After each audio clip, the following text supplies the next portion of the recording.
Hello and welcome to part 3 of the bloody tour of the York Walls. I'm your guide, Mad Alice, and hopefully you've joined us on parts 1 from Monkgate Bar to Bootham Bar and parts 2, Bootham Bar to Monk Bar. In this video, we're actually going to make our way from Monk Bar all the way around to Walmgate Bar. And again, I'm going to tell you all the gruesome things to look out for as we venture around our city walls.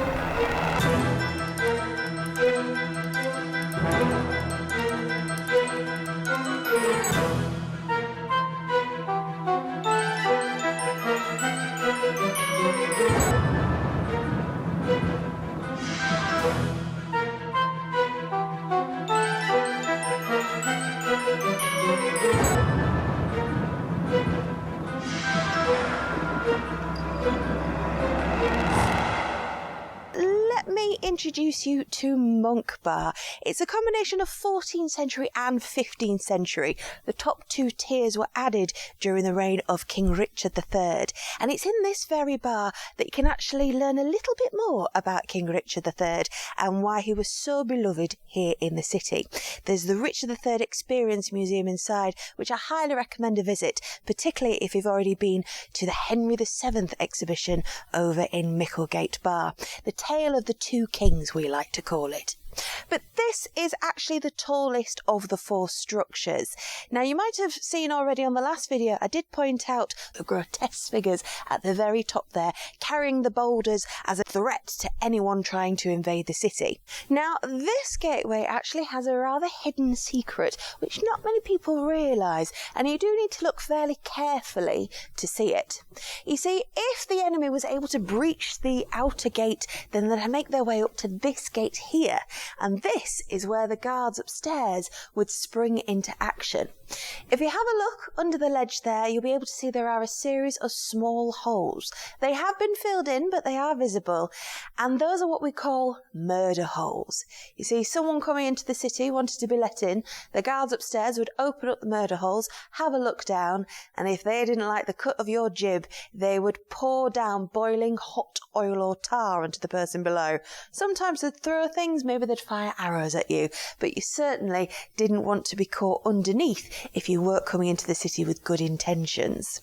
But if that wasn't enough to put you off, then there's another feature, and this one is a little bit more prominent, shall we say.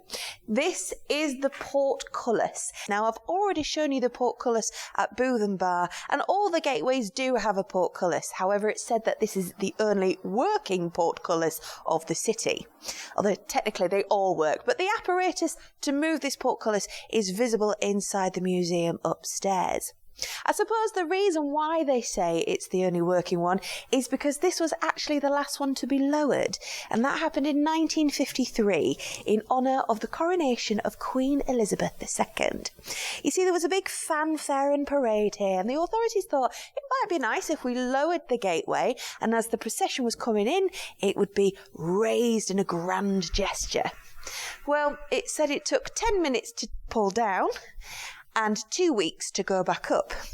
You see, it hadn't been used in quite some time, that as they were lowering it, it sort of got a little bit wedged and a little bit stuck. So they jimmied the apparatus upstairs, and that obviously loosened something a little bit too much because the prongs went immediately into the tarmac below and embedded itself there. And that's why it took supposedly 2 weeks to actually get it back up there. Since then, they've decided, you know what, we'll just leave it up there. So, don't jiggle the apparatus when you're inside. Another feature of this bar, which is quite unique, is that it actually once housed a temporary prison.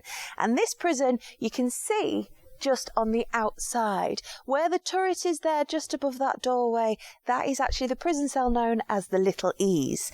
As you can imagine, you don't get very much ease in it, considering it's not a very spacious cell whatsoever. In fact, it's so small that you can't even lie down lengthways inside it, so you really didn't want to be stuck in there. But we're going to continue our journey now from Monk Bar in a clockwise direction, heading the way around to Walmgate Bar. Come with me.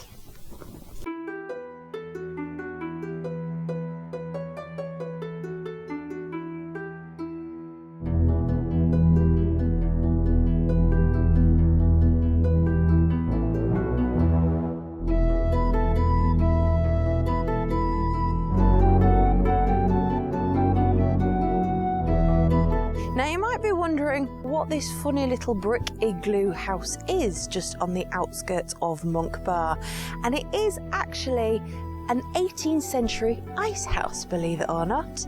And the idea being that in the winter it would be packed full of ice and snow to keep all your meats and your dairy products nice and chill, and hopefully by the time summer came round it would be cool enough to store drinks and the like.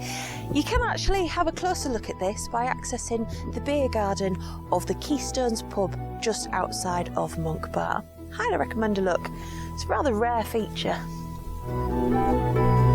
As you come down from the ice house, have a look inside the city walls because you'll find another interesting feature just here.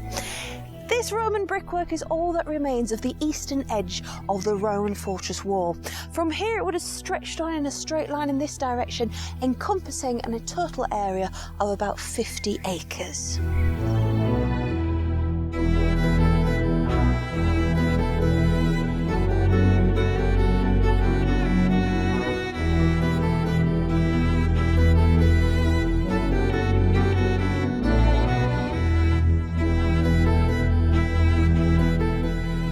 As you head on down past the ice house, past the Roman walls, you'll want to look for a marker just in the paved stone. And here you can see the sign of Dewberry. Now, as you look out from this vantage point, admittedly there's not a lot to look at. It is just a car park of a supermarket. But the car park, believe it or not, tells a very interesting story. And this is why sometimes you do need to scratch just beneath the surface. In 1984, as they were building the car park, they came across the remains of some 500 skeletons. They were a mix of men, women and children, a range of all ages, and they seemed to be equally spaced apart. They were found in wooden coffins with iron nails, and it seemed that it was a rather simple burial. There were no personal items, yet they had, some of them apparently, been buried in a shroud. As they began to excavate these skeletons, it became apparent rather quickly that what they'd stumbled upon was a Jewish cemetery. The cemetery dates from the 12th century and is only one of 10 medieval Jewish cemeteries that have ever been discovered in this country.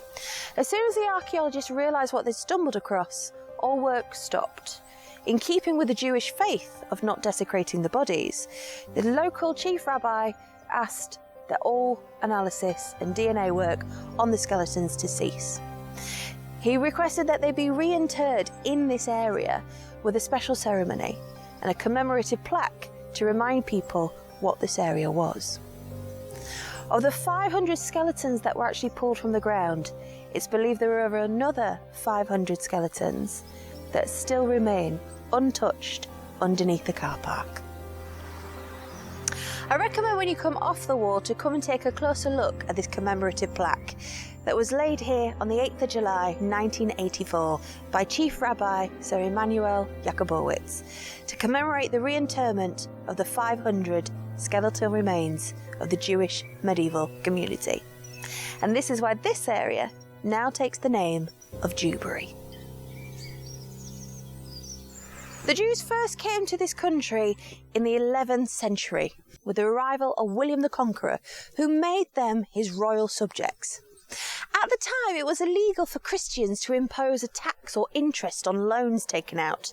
There was no such rule on the Jewish communities. And so very quickly, the Jewish communities became important moneylenders to the rest of the country. Eventually, tensions were mounting between these two religions, and in 1290, all the Jews from this country were eventually expelled. All their land and requisites were forfeited to the king. Anyone who owed the Jews money now owed the king. The ban on Jews in this country wasn't really lifted until the 1650s.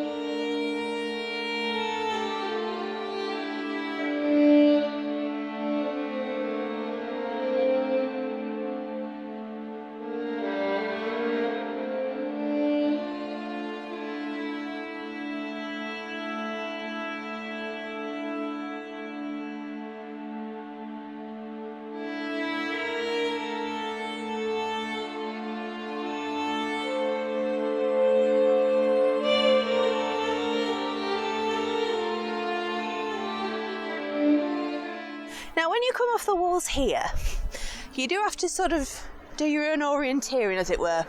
The walls actually take up again just on the other side of the bridge here. So I'll walk you around, but I'll show you some things to look for on your way around.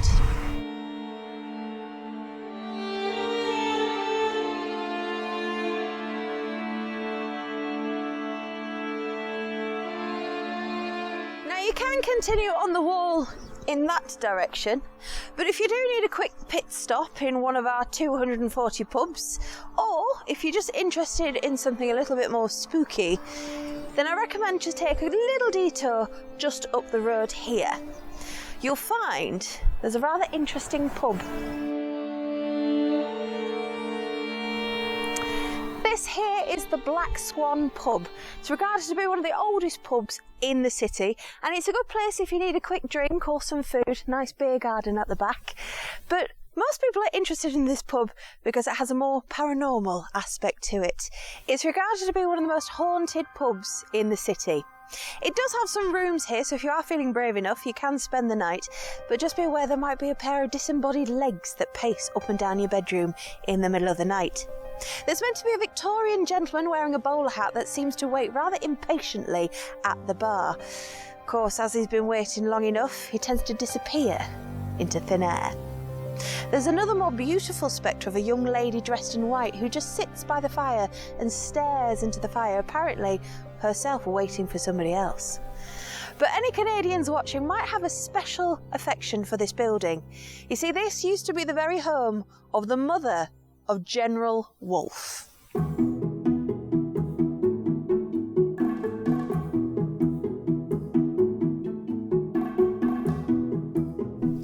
So when you leave Layerthorpe Poston, you do need to find the walls a little bit. So unless you want to go and have a stop at the pub, you just cross on over at the junction here and make your way over towards the River Foss. Now, there never actually was any part of the wall in this area. They didn't need to. When William the Conqueror first arrived in 1068, he actually dammed the River Foss here, creating a man-made lake, which gradually over the centuries began to silt up, until in the 18th century it was known as just a silty, boggy marshland. But this here is the River Foss, which is the Roman word that means ditch.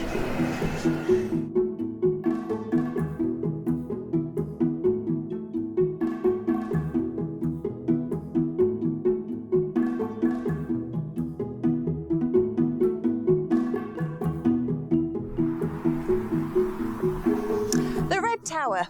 Built in 1490 as a direct response against the rebellions that were brewing around the country against King Henry VII, he demanded that the city walls be strengthened and fortified, and therefore he demanded new towers to be built.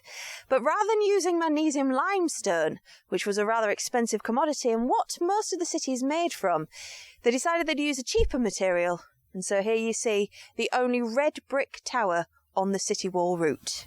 But in 1491, an ill fate was to befall one of the tilers that was working on the building. The Red Tower takes its name not just from the brick, but also a murder. The stonemasons of York weren't too happy that their construction work had been given over to the cheaper labourers of the tiler community, who were also master bricklayers themselves. As construction began on the Red Tower, the tilers noticed that their equipment and tools had either mysteriously vanished or was broken. They very quickly put the blame on the stonemasons. Tensions rose even further between the two sides when two stonemasons attacked and killed a tiler named John Patrick in this very building. Because the stonemasons belonged to the Minster precinct, they were held in prison cells over the other side of the city. They openly bragged about what they'd done, and one of them was in fact the master stonemason of York Minster itself. But neither men were convicted for the death of John Patrick.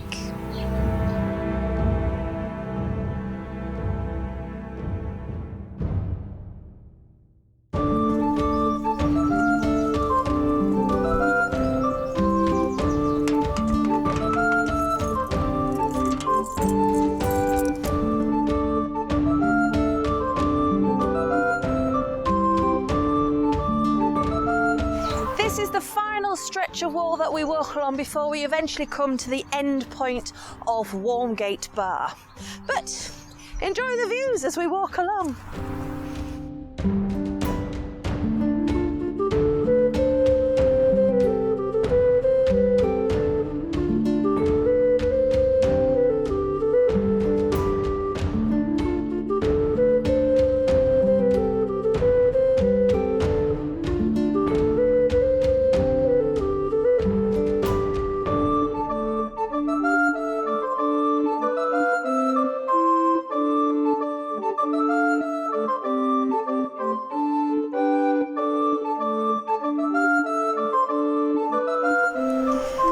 And here we've reached the end. This is Walmgate Bar, the only bar that actually still has its barbican intact.